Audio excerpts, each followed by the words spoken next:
دوستوں میں نے آج ایک پلے لسٹ ایڈ کی ہے اپنے چینل پر گریٹسٹ اسلامک پرسنالٹیز، جس میں ہم اسلام کے بہترین مفکر، فلاسفر، سائنٹسٹ اینڈ پولیٹیشنز وغیرہ کو ڈسکس کریں گے۔ یہ اس لیے کہ ہمیں معلوم ہی نہیں کہ قرآن پر تدبر کرنے والے، غور و فکر کرنے والے کتنے بڑے بڑے دماغ پیدا ہوئے ہیں، اور انہی لوگوں نے وہ پلیٹ فارم دیا ہے جس سے آج انسان ترقی کے اس مقام پہ کھڑا ہوا ہے۔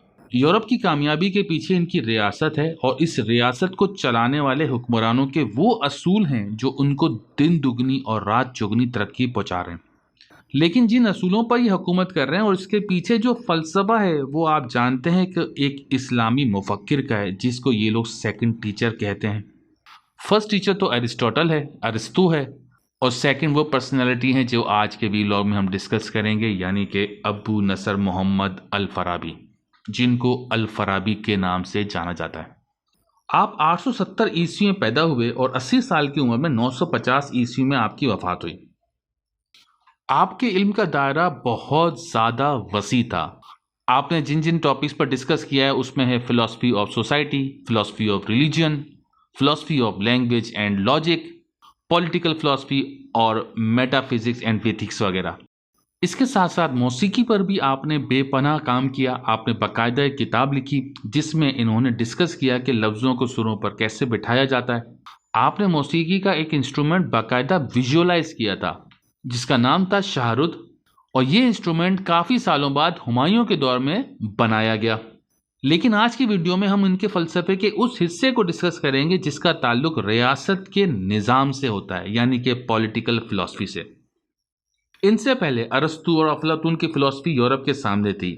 انہوں نے اس فلسفی کو قرآن کی آئیڈیالوجی کی نظر میں جب دیکھا تو کچھ چیزوں کو کاؤنٹر کیا اور کچھ چیزوں کو انہینس کیا، اور بتایا کہ ایک ریاست کیا ہوتی ہے، اور اس ریاست کا جو امیر ہوتا ہے، جو پریزیڈنٹ یا پرائم منسٹر جو ہوتا ہے، اس کی کیا ذمہ داریاں ہوتی ہیں، اس کی کریکٹرسٹکس، اس کی کوالٹیز کیا ہونی چاہیے کہ وہ کوالیفائی کر سکے ریاست کا امیر بننے کے لیے۔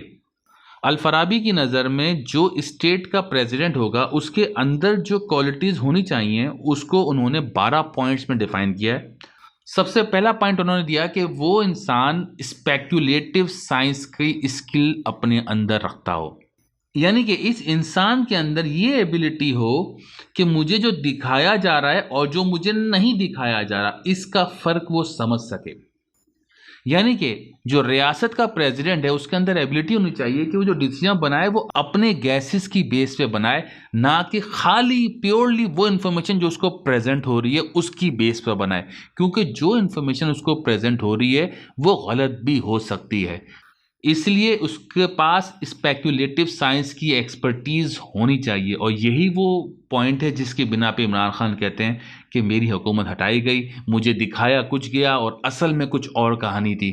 تو یہ چیز بہت پہلے الفارابی نے بتا دی تھی کہ جو ہیڈ آف دی اسٹیٹ ہوگا اس کے اندر اسپیکولیٹو سائنس کی ایکسپرٹیز ہونی چاہیے۔ دوسرا پوائنٹ، وہ انسان فزیکلی فٹ ہو اور اٹینشن ٹو ڈیٹیل رکھتا ہو۔ تیسرا، بہترین ویژولائزیشن کی اسکل رکھتا ہو، چیزوں کو فور سین کرنے کا، آگے دیکھنے کی صلاحیت رکھتا ہو۔ چوتھا پوائنٹ، بہترین شارپ میموری رکھتا ہو۔ آپ دیکھیں گے شریف برادران کو تو وہ جب ایک شعر بھی کال کرنے لگتے ہیں تو اس کو بھی پوچھ رہے ہوتے ہیں پیچھے سے کہ وہ کیا تھا۔ پانچواں، کم سے کم آرگیومنٹ کے ذریعے اپنی بات منوانے کی اہلیت رکھتا ہو، اور نہ صرف اہلیت بلکہ کام کروانا بھی جانتا ہو۔ چھٹا، اس کے اندر پاور ہونی چاہیے کہ وہ لوگوں کو انفلوئنس کر سکے۔ پاور کے معنی ہوتے ہیں کہ آپ کے اندر وہ ایبلٹی ہونا کہ جس سے آپ دوسروں سے کوئی کام کروا سکیں یا دوسروں کو کوئی کام کرنے سے روک سکیں۔ بندوق یا طاقت کے زور پہ کوئی کام کروانا انسان کی پاور کی سب سے نچلی سطح ہوتی ہے۔ خیر، تو اس لیڈر کے اندر پاور ہونی چاہیے کہ وہ دوسروں پر اپنا اثر ڈال سکے، اپنی شخصیت کی بنا پر، اپنے کردار کی بنا پر، اور اس کی شخصیت اتنی جاندار ہو کہ لوگ خود سے اس کا کام کر دیں۔ ساتواں، ملک کے پریزیڈنٹ یا وزیر اعظم کے اندر تھیوریٹیکل اینڈ پریکٹیکل سائنس کی نالج ہونی چاہیے، اس کو وہ سمجھتا ہو، اور نہ صرف تھیوریٹیکل اور پولیٹیکل سائنس بلکہ وہ آرٹ کا بھی بارے میں جانتا ہو۔ دیکھیے، تھیوریٹیکل اینڈ پریکٹیکل سائنس سے مراد وہ نالج یا وہ علم جو کہ ہم کالجوں میں یونیورسٹیز میں حاصل کرتے ہیں، جو 16 سال کی ڈگری ہوتی ہے، تو اس کے بارے میں بھی ہیڈ آف اسٹیٹ جانتا ہو کہ یہ کیا ہوتا ہے، کیسے ہوتا ہے، تاکہ وہ تعلیم کی اچھی پالیسی بنا سکے۔ اور اس کے ساتھ ساتھ انہوں نے ذکر کیا آرٹ کا بھی۔ یہ بہت خاص بات ہے۔ دیکھیے جو تعلیم ہے نا، یہ امیر آدمی اور مڈل کلاس تو حاصل کر لیتے ہیں، لیکن غریب آدمی نہ تو تعلیم افورڈ کر سکتا ہے اور نہ ہی اس کے پاس وہ صبر ہوتا ہے کہ وہ 16 سال کی ڈگری حاصل کرنے کے بعد کمانا شروع کرے۔ اس لیے آرٹ پہ محنت کرنا ضروری ہوتی ہے۔ آرٹ میری نظر میں تو غریبوں کا حق ہوتا ہے۔ یہ کھیل، یہ فنون لطیفہ، سنگنگ، موسیقی، ڈانس وغیرہ، یہ سب چیزیں اگر آپ دیکھیں گے تو اصل ٹیلنٹ تو غریبوں کے یہاں سے پیدا ہوتا ہے۔ دنیا کا سب سے بڑی سیلیبریٹی جو پیدا ہوا ہے آج تک، وہ مائیکل جیکسن تھا، اور مائیکل جیکسن دیکھ لیں بہت غریب گھرانے سے پیدا ہوا ہے۔ آگے بڑھتے ہیں۔ اس لیڈر کے اندر غصہ اور جذبات کو کنٹرول کرنے کی ایبلٹی ہونی چاہیے۔ 9واں پوائنٹ، اس لیڈر کو سچ سے محبت ہو۔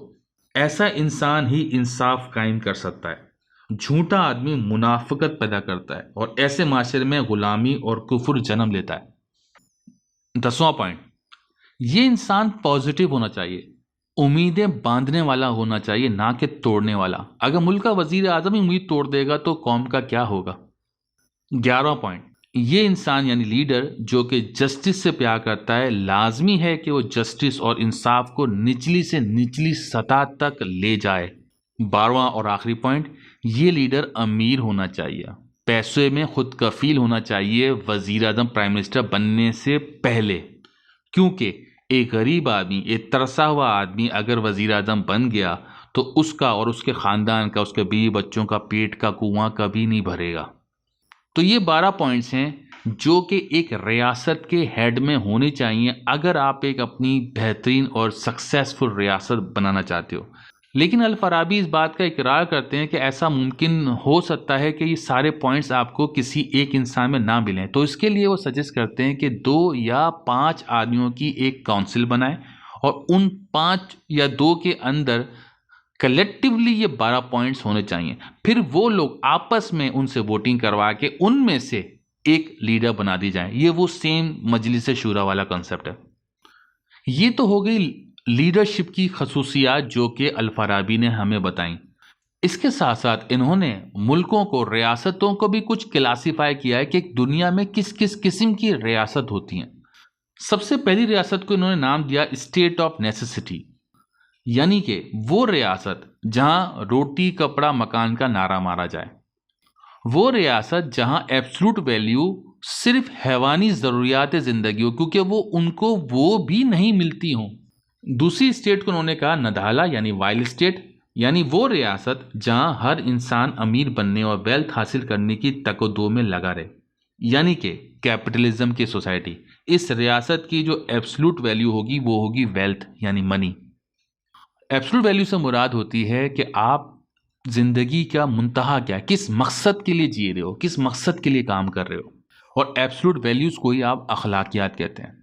معاشرے میں جو ایبسلوٹ ویلیوز ہوں گی اس کو آپ اخلاقیات کہتے ہیں۔ جس معاشرے میں پیسہ ایبسلوٹ ویلیو ہوگا تو وہاں کی اخلاقیات پیسہ ہوگی، بس پیسہ حاصل ہونا چاہیے چاہے کچھ بھی جائے۔ تیسری اسٹیٹ کو ڈیفائن کرتے ہیں ایز اے بیس اسٹیٹ یا ڈسپائکیبل اسٹیٹ، یعنی وہ ریاست جہاں لوگ جسمانی ضروریات سے آگے بڑھ گئے ہوں، تھوڑی بہت ویلتھ بھی کما لی ہو، تو اب یہ لوگ کوشش کرتے ہیں خوش رہنے کی۔ ان کی زندگی کا مقصد پلیجر ہوتا ہے، فن، گیمز، تفریح، بس کچھ بھی ہو پلیجر ملنا چاہیے، فن ملنا چاہیے۔ تو ایبسلوٹ ویلیو یہاں پر پلیجر ہوگی، چاہے وہ کسی بھی ذریعے سے حاصل ہو۔ چوتھی اسٹیٹ کو یہ کہتے ہیں ڈیموکریسی یعنی مدینہ کرامہ۔ یہ ریاست ہوتی ہے آنرڈ اسٹیٹ، یعنی کہ یہاں لوگ آنر کے لیے کام کرتے ہیں، گلوری کے لیے، to gain glory, fame, honour, pride, فخر۔ یہ اس معاشرے کی ایبسلوٹ ویلیو ہوتی ہے، یہ سب سے بہترین معاشرہ ہوتا ہے۔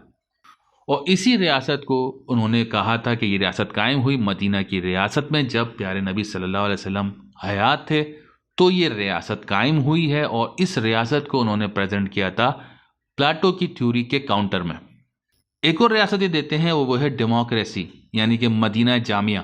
یہ وہ ریاست ہے جہاں آزادی ہو ہر شہری کو اپنی مرضی سے کچھ کرنے کی، سب شہری برابر ہوں، کسی کو کسی پہ کوئی فضیلیت نہ ہو، الفارابی کی نظر میں ڈیموکریٹک اسٹیٹ بہت اچھی بھی ہو سکتی ہے اور بہت بری بھی ہو سکتی ہے۔ تو یہ تو تھی ریاستوں کی قسمیں جو کہ الفارابی نے بیان کی۔ اب تھوڑا سا ڈسکس کر لیتے ہیں ان کی فلسفے کو جو خدا کے متعلق انہوں نے پیش کیا۔ اس کو ہم ڈیٹیل میں تو نہیں کر سکتے لیکن سمرائز وے میں ہم بیان کریں گے۔ الفارابی نے خدا کی ونس یا وحدانیت کو خالص پیور انٹلیکٹ کا نام دیا۔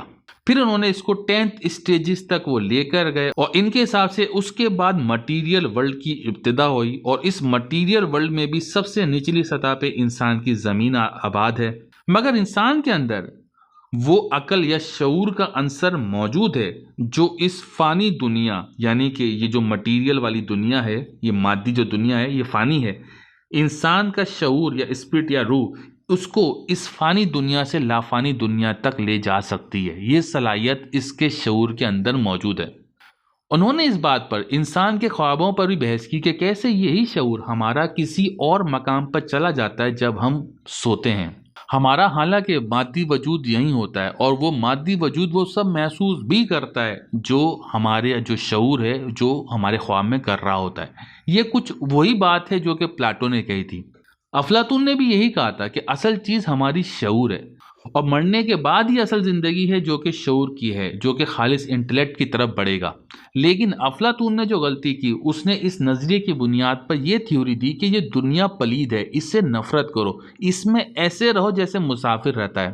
اصل زندگی مرنے کے بعد کی ہے، جب شعور مادی کثافتوں سے نکل جائے گا۔ لیکن قرآن کے اکارڈنگلی حقیقت یہ ہے کہ شعور مرنے کے بعد آگے جائے گا، لیکن یہ حقیقت نہیں ہے کہ ہر ایک کا جائے گا۔ تو شعور اسی کا کوالیفائی کرے گا جس نے اس شعور یا اس ذات کے لیے، اس زندگی کے لیے کچھ نیکیاں کی ہوں گی، کچھ جمع کیا ہوگا، کچھ ثواب، کچھ توانائیاں حاصل کی ہوں گی، جس کو اللہ نور کہتا ہے۔ کچھ نور حاصل کیا ہوگا تو ہی وہ شعور آگے جائے گا۔ اللہ اس بات کو ایک خاص مثال سے بیان کرتا ہے جب اللہ ایک مچھر کی مثال ہمیں دیتا ہے۔ میں اس پر ویلاگ کر چکا ہوں لیکن یہاں مختصراً بتاؤں گا کہ مچھر اور انسان کا ایک خاص رشتہ ہے، جس رشتے کو جوڑتا ہے ایک خاص قسم کا پیراسائٹ جس کا نام ہے پلاسموڈیم۔ پلاسموڈیم جو پیراسائٹ ہے اس کی لائف سائیکل کے کچھ اسٹیجز مچھر کے اندر ہوتے ہیں۔ جب وہ اسٹیجز ہو جاتے ہیں، جب وہ گروتھ وہاں مچھر میں ہو جاتی ہے، تو پھر وہ انسان کی باڈی میں مچھر کے کاٹنے سے آ جاتا ہے، اور پھر یہاں وہ ایک دم برسٹ کرتا ہے، بہت تیزی سے پھیلتا ہے۔